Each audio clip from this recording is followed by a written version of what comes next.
ఇక విశాఖ మేయర్ పీఠం ఎన్నికపై వైసీపీ నేతలు విమర్శలు గుప్పించారు. మేయర్పై అవిశ్వాసం పెట్టినప్పుడే కూటమికి బలం లేదన్నారు వైసీపీ.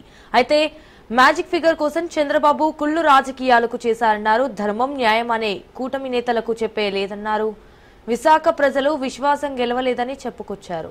మా మేయర్గా ఉన్నటువంటి హరివెంకట కుమారి గారి మీద అవిశ్వాస తీర్మానానికి లేఖనిచ్చినప్పుడు వారికి కావాల్సినటువంటి బలం ఏదైతే ఈ 74 మంది సభ్యుల తాలూకా సంఖ్య వారికి ఏదైతే అవసరం ఉందో ఆ బలం లేకుండానే వారు లేఖనిచ్చినటువంటి విషయం మీ అందరికీ తెలుసు.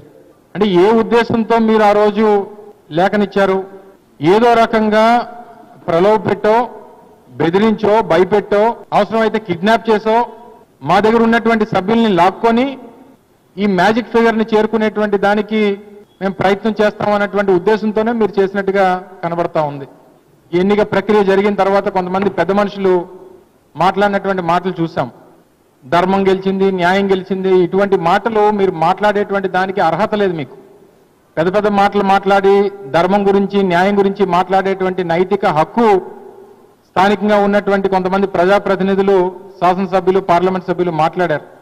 మీరు ఆ తాలూకా నైతిక హక్కును కోల్పోయారనేటువంటి విషయాన్ని తెలియజేస్తా ఉన్నాం. మీరు ఈ రోజు గెలిచింది మేయర్ మీద పెట్టినటువంటి అవిశ్వాసాన్ని గెలిచారు తప్ప విశాఖపట్నం నగర ప్రజల తాలూకా విశ్వాసాన్ని ఈరోజు తెలుగుదేశం పార్టీ, మిగిలినటువంటి కూటమి పార్టీలు కోల్పోయారనేటువంటి విషయాన్ని తెలియజేస్తా ఉన్నా. మా మేయర్గా ఉన్నటువంటి హరివెంకట కుమారి గారి వైస్రాయ్ హోటల్ రాజకీయాలకు చంద్రబాబు నాంది పలికారన్నారు కన్నబాబు. అవిశ్వాసం కోసం కూటమి పెద్దలు కోట్లు ఖర్చు పెట్టారన్నారు. బీసీ మహిళను గద్దె దింపిన నాయకుడు చంద్రబాబు అని విమర్శించారు. ఇటు 74 మెజార్టీ కోసం ఎన్నో కుట్రలు చేశారన్నారు.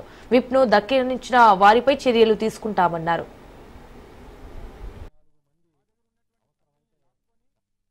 రెండు నెలల నుంచి అడ్డదారుల్లో కేవలం కుట్రల్ని, కుతంత్రాలని నమ్ముకుని విశాఖపట్నం మేయర్ స్థానాన్ని కైవసం చేసుకోవాలని తెలుగుదేశం, దాని అనుబంధ పార్టీలు, కూటమి పార్టీలు అన్ని కలిపి చేస్తున్న కుట్రల్ని మనందరం చూస్తున్నాం.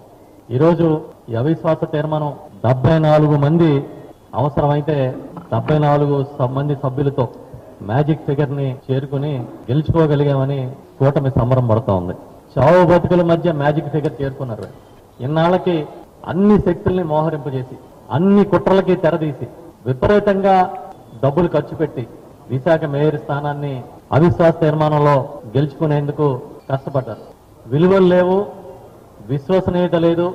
మేము ఏం చేసినా కూడా మమ్మల్ని ఆమోదించే మా సొంత ప్రచార సాధనాలు ఉన్నాయన్న ఒకే ఒక కారణంగా చంద్రబాబు నాయుడు గారు ఇవాళ విచ్చలవిడి రాజకీయం చేస్తా ఉన్నారు.